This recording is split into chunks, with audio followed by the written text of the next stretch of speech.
नमस्कार मेरे साथियों। आज मैं आप सबों के बीच साझा करने जा रहा हूं अपने विचारों को। थोड़ा गौर से सुनिए और इस पर मंथन कीजिए कि मुझे बोलने का क्या लक्ष्य है, मैं कहने क्या जा रहा हूं, समझने की कोशिश कीजिए। संघर्ष जीवन में हमेशा क्रांति को जन्म देता है,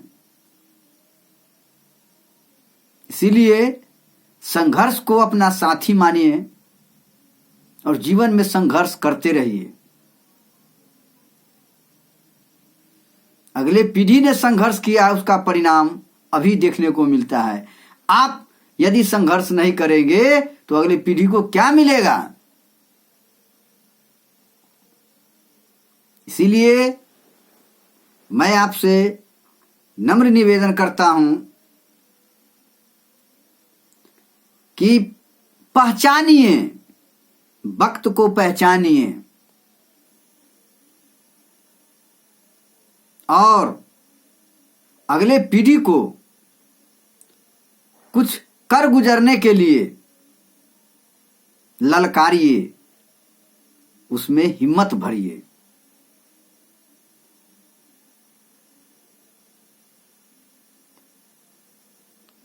आज हमारा समाज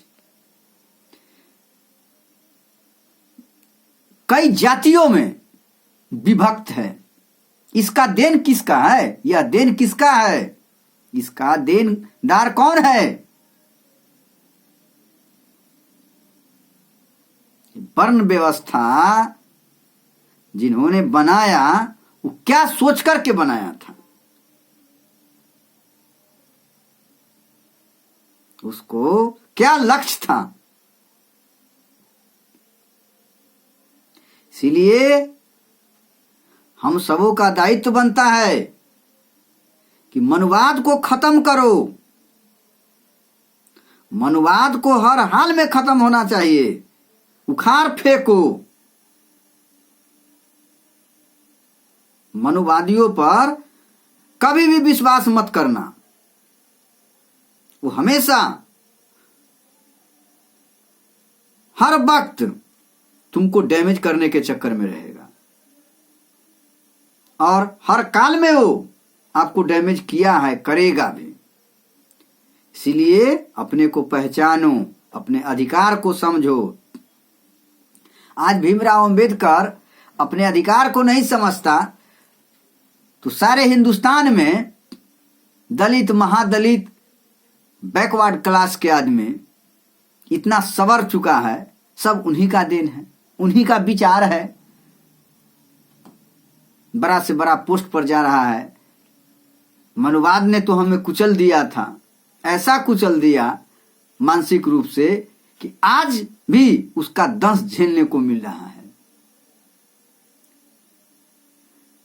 आज कितना देखने में आनंदमय अपने आप को महसूस करता हूं कि आज पिछड़ी जाति जितना भी है सब संवर रहा है, ज्ञान से ओतप्रोत हो रहा है। ये सब उन्हीं का दिया हुआ, उन्हीं का विचार, रोपा हुआ विचार आज देखने को मिल रहा है।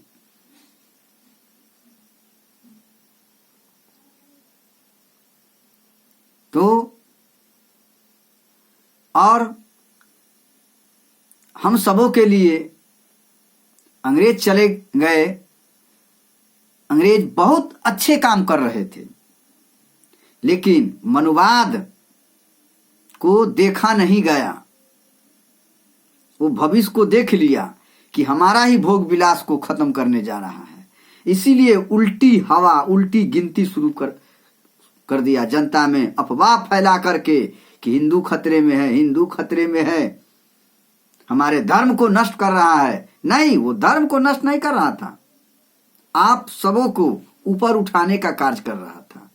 जो आप समझे नहीं, वही ब्राह्मण के मस्तिष्क से चलने के कारण आज यहां तक झेल रहे हैं।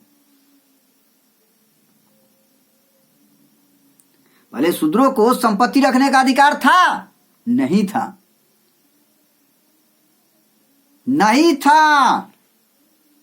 लेकिन आज रख रहे हैं ना। ये किसका देन है? मनुवाद का, ब्राह्मणवाद का देन है। ये किसका देन है रे पागल चोदा? देन किसका है? यह अंग्रेजों ने दिया था।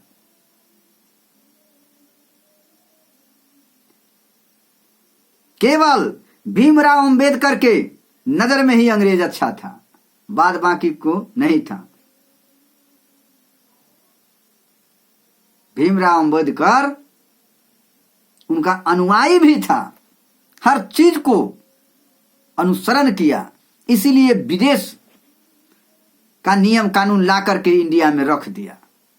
आज नहीं रखता तो हम आप कोई लायक नहीं रहते। हमारा पीढ़ी दर पीढ़ी शोषण के दंश को झेलते झेलते जिंदगी के कोई सुख नहीं भोग पाता। अंग्रेजों ने 1795 में, समझे ना, 1795 में एक अधिनियम बनाया था। अधिनियम द्वारा, समझ गए ना, शूद्रों को भी संपत्ति रखने का अधिकार दिया था। अंग्रेज ने 1795 ईस्वी में एक अधिनियम पारित करवाया और उसी के द्वारा शूद्रों को भी संपत्ति रखने का अधिकार दिया। यह सख्त कानून के अनुसार यह सर्वसम्मत से पास करवाया गया। समझ गए ना? जो हम आप संपत्ति रखते हैं, संपत्ति का अधिकारी है।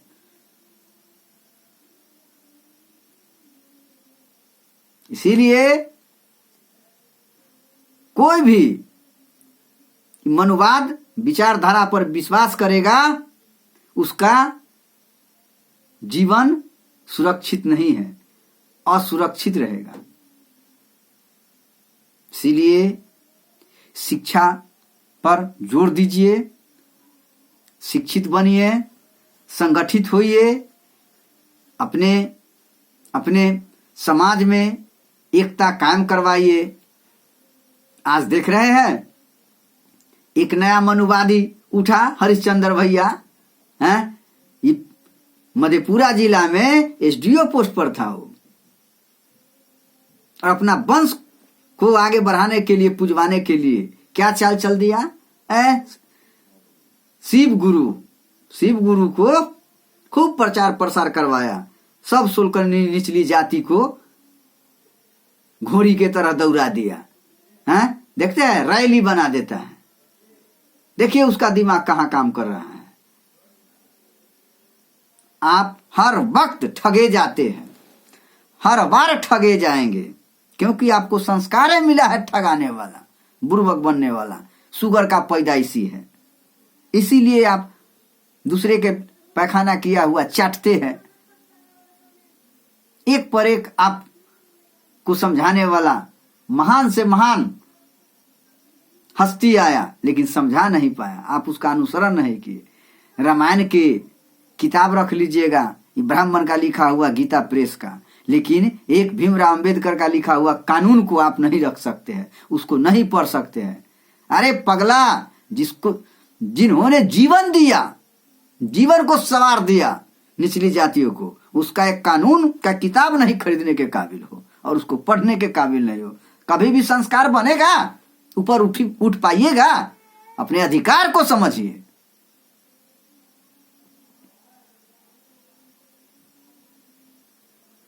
समझ गए ना? अंग्रेज कह करके गया था कि ब्राह्मणों का चरित्र अच्छा नहीं होता है, उसका चरित्र ठीक नहीं है। आज देखिए सारा चीज दे दिया, लेकिन सुप्रीम कोर्ट में आप जज पोस्ट पर नहीं जा सकते हैं। वही बनेगा, उसी का वंशज बनेगा, शासन सत्ता अभी भी उसी के हाथ में है। तो कब जागिएगा? जागिएगा कब? जागना तो पड़ेगा, है? जागना तो पड़ेगा ही।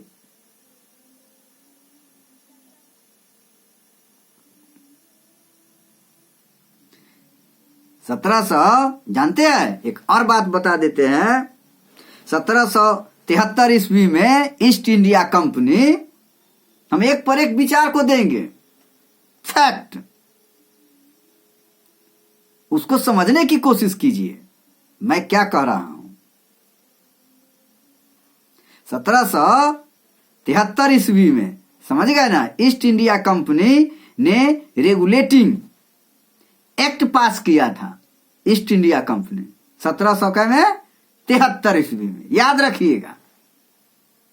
ऐरू गैरू किताब नहीं पढ़े हैं हम, बहुत टॉप क्लास का किताब पढ़े हैं, एक पर एक किताब पढ़े हैं। हमसे ज्यादा पढ़ने का शौकीन नहीं हो पाइएगा, लेकिन हम बोलते नहीं हैं, मजबूरी है, समाज में अराजकता नहीं फैलाना चाहते।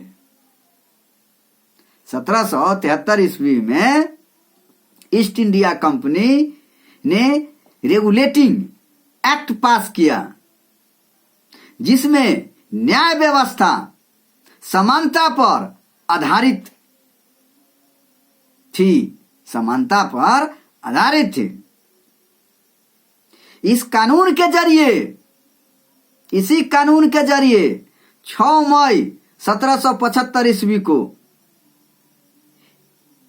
इसी एक्ट कानून के द्वारा बंगाल के सामंतवादी व्यवस्था था, सामंतवाद ब्राह्मण नंद किशोर देव को फांसी दिया था। जहां जहां ये ब्राह्मण था बर्बाद करके रख दिया। मंगल पांडे को देखे, वो अपना हिंदुत्व की रक्षा करने के लिए वो अंग्रेज पर गोली चलाया और उसको क्रांतिकारी बना दिया। अपना धर्म के रक्षा करने के लिए लड़ा और क्या उल्टा प्यार बहा करके उसको क्रांतिकारी, भारत का स्वतंत्रता संग्राम का प्रथम नेता के रूप में सारे से मान्यता प्राप्त करवा लिया। वो तो अपना धर्म की रक्षा करने के लिए ऐसा किया था, वो देश की रक्षा थोड़े ना कर रहा था, और नई क्रांति का शुभारंभ करवाया। वो अपन स्वार्थ के लिए कुछ भी कर सकता है। इसीलिए अपने अधिकार को समझिए, समझ गए ना। तेरा उस पर कभी भी विश्वास नहीं कीजिए, अपने आप पर विश्वास कीजिए।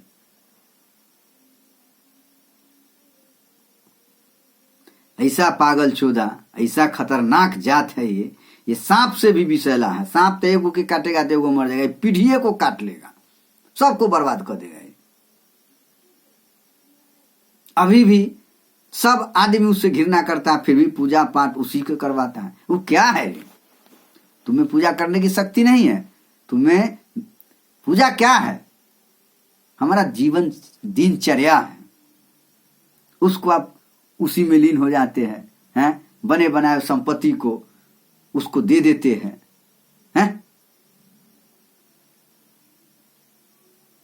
ऐसा हरामी का औलाद था वो, ऐसा मनुवादी व्यवस्था जिसमें इंसान घुट घुट करके मरता था।